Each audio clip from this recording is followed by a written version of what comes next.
दोस्तों, क्या हुआ जब अयोध्या पहुंचे बहुत सारे हाथी एक साथ। यह देखकर सभी अयोध्यावासी हैरान रह गए। दोस्तों, ये तो आप सभी जानते हैं कि अयोध्या में नवनिर्मित राम मंदिर में 22 जनवरी को रामलला की प्राण प्रतिष्ठा होनी है। यह पल बेहद ही खास होगा। इसको स्वर्णिम अक्षरों में इतिहास में दर्ज किया जाएगा और वह पल हर एक हिंदू के लिए बड़ा ही गर्व का पल होगा। 500 वर्षों के कड़े संघर्ष के बाद आखिरकार हमारे रामलला तंबुओं से निकलकर महलों में आ रहे हैं। तो जिसको रामलला के आने की खुशी है वो कमेंट बॉक्स में जय श्री राम जरूर लिखे। सभी को 22 जनवरी का बेसब्री से इंतजार है। जगह जगह इस भव्य समारोह के निमंत्रण पत्र बांटे जा रहे हैं। लोग अपने स्थानीय राम मंदिर को सजा रहे हैं। वहां पर भजन कीर्तन हो रहे हैं। जगह जगह राम जी की सवारी निकाली जा रही है और सभी लोगों में इस तारीख के लिए, इस भव्य समारोह के लिए उत्सुकता बढ़ती जा रही है और अनेक लोग इस नवनिर्मित राम मंदिर का दर्शन करने के लिए आ रहे हैं। और इस समारोह के लिए अयोध्या को भव्य तरीके से सजाया गया है। इस अयोध्या की गली गली सजाई गई है।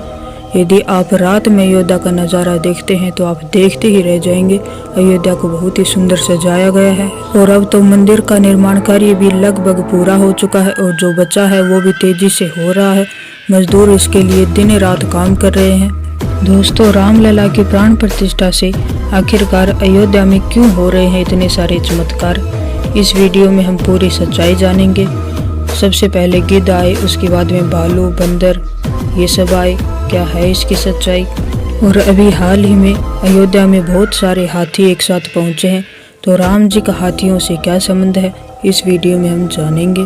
दोस्तों, वैसे तो रामायण में ज़्यादा उल्लेख नहीं मिलता है किसी हाथी के बारे में, लेकिन रावण के पास एक ऐसा विशेष हाथी था जिसके 4 दांत थे।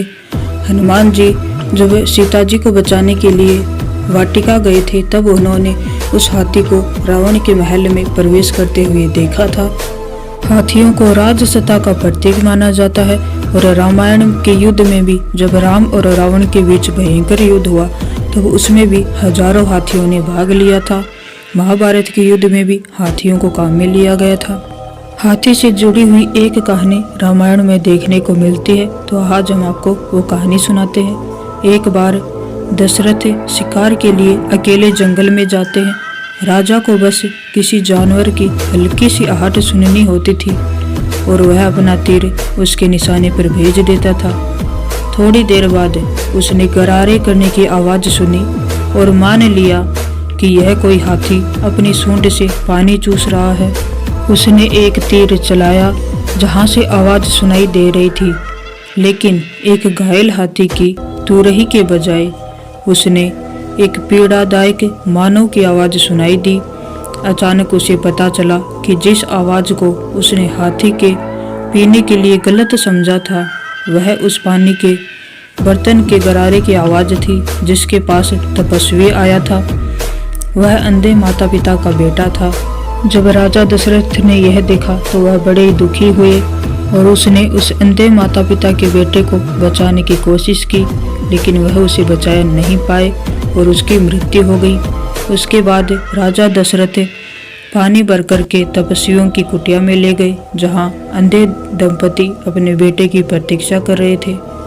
उसके कदमों की आहट सुनकर उन दंपतियों को लगा कि उनका बेटा आया है, लेकिन जब राजा दशरथ उन अंधे दंपतियों को पानी पिलाने लगे तो उनको पता चल गया कि यह उनका पुत्र नहीं है। तब उन्होंने पूछा कि तुम कौन हो और उनका पुत्र कहाँ है। तब राजा दशरथ ने सारी कहानी सुनाई और उनसे क्षमा प्रार्थना की, लेकिन उन दंपतियों का दुख इतना बड़ा था कि उन्होंने राजा दशरथ को श्राप दे दिया कि वह भी अपने पुत्र के वियोग के दुख से मर जाएगा। कई वर्षों बाद यह श्राप सत्य हो गया। जब राम कैकेयी को दिए गए दशरथ के वचनों की रक्षा के लिए 14 वर्ष की आयु तक अयोध्या छोड़कर वन में चले गए, जिसके बाद राजा दुख में गिर गए और अंतिम सांस ली। अपने सबसे प्यारे बेटे राम को खो दिया। तपस्वी की मृत्यु एक दुर्घटना थी जिसके लिए वह राजा जिम्मेदार था, लेकिन उसका असली इरादा एक हाथी को मारना था। तो दोस्तों, हाथी भी राम जी के भक्त हैं, तो हो सकता है कि रामलला की प्राण प्रतिष्ठा में शामिल होने के लिए या नवनिर्मित राम मंदिर के दर्शन करने के लिए बहुत सारे हाथी अयोध्या में पधारे। दोस्तों, इस प्राण प्रतिष्ठा की खुशी केवल भारत देश में नहीं बल्कि विदेशों में भी है। इस भव्य समारोह में केवल भारत ही नहीं बाकी देश के लोग भी इसमें शामिल होंगे।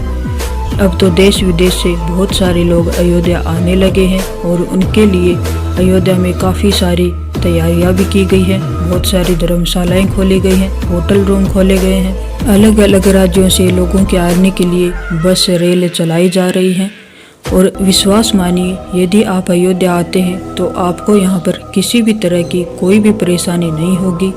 आपको यहाँ पर सारी सुविधाएं बिल्कुल फ्री में मिलेंगी, जैसे रहना, खाना पीना सब कुछ बिल्कुल फ्री में मिलेगा आपको। अयोध्या इतनी सुंदर सजाई गई है कि आप देखेंगे तो देखते ही रह जाएंगे। तो एक बार अयोध्या जरूर आइएगा और रामलला के दर्शन कीजिएगा। आपको बता दें कि गुजरात के वडोदरा में तैयार की गई 108 फीट लंबी अगरबत्ती अब जलाई जा चुकी है, जो कि पूरे 1.5 महीने तक जलेगी और इसकी खुशबू कई किलोमीटर तक फैलेगी और यह वातावरण के अनुकूलित है। तो यह हम सब के लिए बड़े ही गौरव की बात है कि अब प्राण प्रतिष्ठा का कार्यक्रम है वो चालू हो गया है और यह लगभग 1 हफ्ते तक चलेगा। और आपको बता दें कि प्राण प्रतिष्ठा के बाद प्रसाद बांटने के लिए लगभग 90 टन लड्डू तैयार किए गए हैं, जिनको टिफिन में भर के भक्तों में वितरित किया जाएगा। और राम मंदिर का उद्घाटन तथा रामलला की प्राण प्रतिष्ठा पीएम मोदी की उपस्थिति में होगी। इसके लिए पीएम मोदी स्वयं को तैयार भी कर रहे हैं। वो 11 दिनों की कठिन तपस्या कर रहे हैं। इस तपस्या में वो ब्रह्म मुहूर्त में उठेंगे तथा वो केवल फलाहार करेंगे, अन्न ग्रहण नहीं करेंगे, केवल सात्विक भोजन करेंगे, बाहर का भोजन बिल्कुल भी नहीं करेंगे और वो केवल फर्श पर सोएंगे, बिस्तर पर नहीं सोएंगे। हर तरफ रामलला के आने की खुशी की लहर है। कुछ लोगों ने तो पैदल यात्राएं भी शुरू कर दी हैं। वो पैदल चल करके अयोध्या आ रहे हैं, तो उनकी भक्ति सराहनीय है, जो कि इतनी सर्दी में पैदल चल करके अयोध्या जा रहे हैं। वहीं एक माताजी ने मौन व्रत रखा हुआ है काफ़ी सालों से।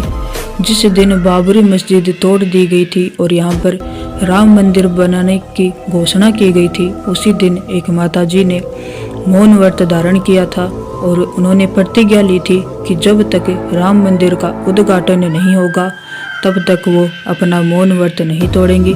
तो खुशी की बात यह है कि राम मंदिर के उद्घाटन के दिन वह अपना मौन व्रत तोड़ेंगी। 22 जनवरी को वह अपने परिवार सहित अयोध्या आएंगी। इतने सालों तक वह अपने परिवार से सांकेतिक भाषा में बात करती थी, लेकिन अंततः वह समय आ ही गया जब वह अपना मौन व्रत तोड़ेंगी। तो उनकी भक्ति वाकई में सराहनीय है। क्या आप जानते हैं कि रामलला की प्राण प्रतिष्ठा के लिए 22 जनवरी को ही चुना गया? क्यों चुना गया इस तारीख को? और भी तो तारीखें थी। आपको बता दें कि रामायण काल में राम जी का जन्म अभिजीत मुहूर्त में हुआ था और 22 जनवरी को वही मुहूर्त फिर से बनने जा रहा है। तो इसीलिए 22 जनवरी को रामलला की प्राण प्रतिष्ठा के लिए चुना गया है। तो आप भी रामलला के दर्शन के लिए 22 जनवरी को अवश्य ही पधारें। यदि आप 22 जनवरी को ना आ सके तो उसके बाद आइएगा, या फिर उससे पहले आप राम मंदिर के दर्शन करके जाइएगा। अयोध्या नगरी दुल्हन की तरह सज गई है। चारों तरफ राम नाम ही है, हर तरफ हंसी और उल्लास है। अयोध्या में आप जहां देखेंगे वहां आपको बंदर दिखाई देंगे। अयोध्या वासी इन बंदरों को हनुमान जी का रूप मानते हैं और इनका आदर सत्कार करते हैं। अयोध्या में काफ़ी पुराने समय से एक रीत चलाई गई थी कि अयोध्या में कोई भी भूखा नहीं सोएगा। इसके लिए जगह जगह भंडारे चलाए जाते हैं और इन बंदरों के लिए भी भोजन की उत्तम व्यवस्था की जाती है। कहते हैं कि कलयुग के राजा हनुमान जी हैं और बंदरों को हनुमान जी का ही रूप माना जाता है। रामायण काल के दौरान इन बंदरों ने राम जी की राम सेतु बनाने में बहुत ही ज़्यादा मदद की थी। इन बंदरों के अलावा गिलहरी, भालू, बंदर और भी अन्य पशु पक्षियों ने राम जी की राम सेतु बनाने में मदद की थी। या फिर ऐसा भी कहा जा सकता है कि बंदरों के बिना राम सेतु का बनना असंभव था। तो यदि आपको भी रामलला के आने की खुशी है तो वीडियो को लाइक करके कमेंट बॉक्स में जय श्री राम जरूर लिख दीजिएगा। आप सभी को हमारी तरफ से जय श्री राम। राधे राधे।